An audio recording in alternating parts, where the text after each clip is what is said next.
जी, अस्सलाम वालेकुम। आज हम लोगों ने स्टार्ट करना है दूसरी डेरिवेशन को। दूसरी डेरिवेशन हमारे पास कौन सी आती है? एनर्जी ऑफ रिवॉल्विंग इलेक्ट्रॉन की। ठीक है, इसकी बेसिकली इसमें हमने क्या करना है, यहाँ पे ये देख सकते हैं आप, यहाँ हमारे पास एक न्यूक्लियस है यहाँ पे। ठीक है, न्यूक्लियस से प्रोटॉन होता है, उसके बाद ये वाला जो डिस्टेंस इसको हम लोग आर बोलते हैं। ठीक हो गया। अब यहाँ से इलेक्ट्रॉन जो इन्फिनिटी की साइड पे गया होता है, जब उसको हम लोग यहाँ पे लेकर आते हैं तो उसको हम लोगों ने, जो डिस्टेंस था उसको हम लोगों ने डी आर बोल दिया।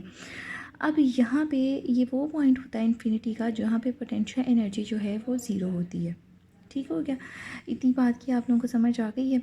अब देखें टोटल एनर्जी हमारे पास क्या इसका फॉर्मूला होता है। टोटल एनर्जी का फॉर्मूला होता है kinetic energy plus potential energy. ठीक हो गया। काइनेटिक एनर्जी का जो हमारे पास फॉर्मूला, जो इक्वेशन बनती है वो हमारे पास बनती है 1/2mv²। ठीक हो गया।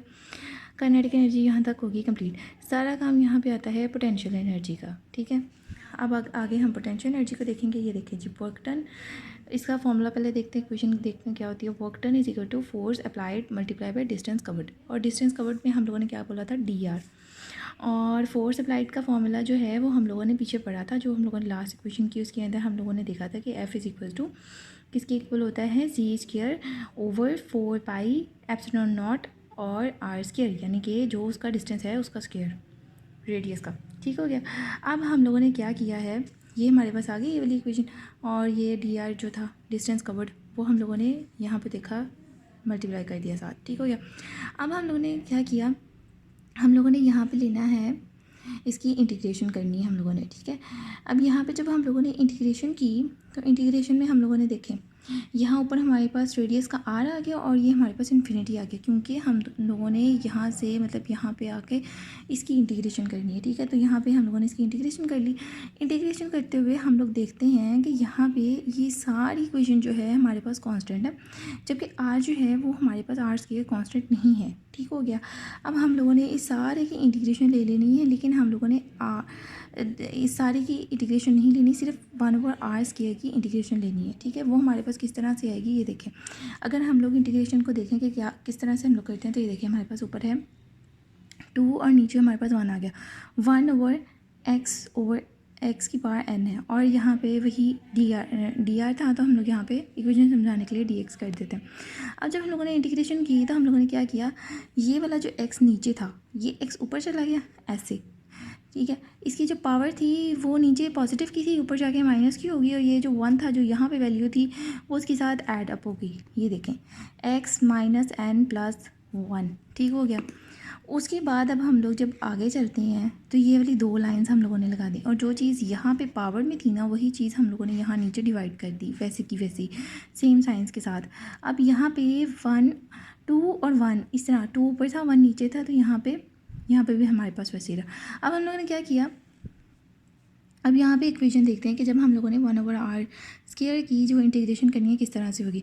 ये सारा कांस्टेंट का कांस्टेंट वैसे ही हमारे पास आ गया। उसके बाद अब यहाँ पे ये देखें, यहाँ पे स्क्वायर था और ऊपर 1 था, तो ये माइनस का हो गया और ये पॉजिटिव का हो गया, और ये सेम चीज़ ऐसे नीचे आ गई, और ये वाली चीज़ भी ऐसे की ऐसी रही। अब यहाँ पे देखिए ये 1, इन दोनों को करें -2 और +1 कितना होता है? -1 होता है ना। तो अब -1 का जो माइनस था वो हम लोग इस साइड पे ले गए, ये देखिए यहाँ पे शो हो रही है ये।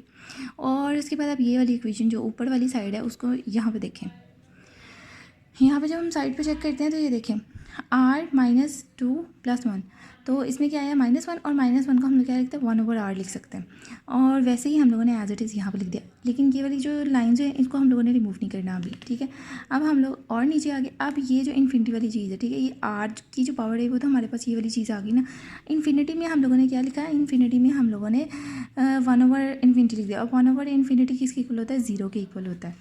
ठीक हो गया, वो 0 के इक्वल हो गया। अब यानी कि यहाँ पे हमारे पास 0 आ गया, और ये 1/r हमारे पास बच गया। ठीक है, ये वाला माइनस का साइन वैसे का वैसे, और ये हमारे पास एक इक्वेशन बन गई जिसके अंदर ये वाला 1/r जो था वो हमारे पास r यहाँ पे आ गया।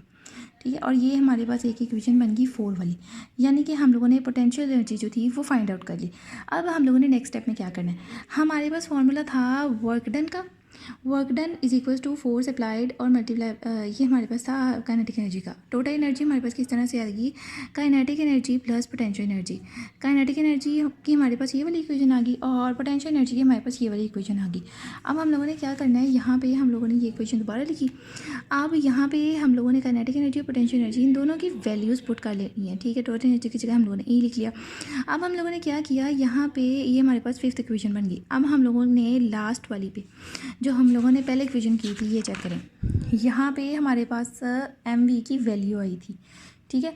जो हम लोगों ने रेडियस वाली इक्वेशन की थी उसके अंदर हमारे पास एम वी स्क्वायर की वैल्यू आ गई थी। ये वाला आर जो था ये हम लोगों ने इस आर स्क्वायर से कट कर दिया था और यहाँ पे हमारे पास आ गई C E square 4 pi epsilon not R, किसके इक्वल था, एम वी स्क्वायर के।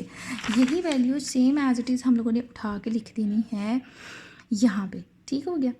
ये एम वी स्क्वायर की जगह हम लोगों ने putting the value of M V square, ठीक है, यहाँ पे हम लोगों ने ये वैल्यू लिख दी। अब ये 1/2 वैसे का वैसे ही रहा और ये वाली चीज़ भी वैसे की वैसे नीचे आ गई।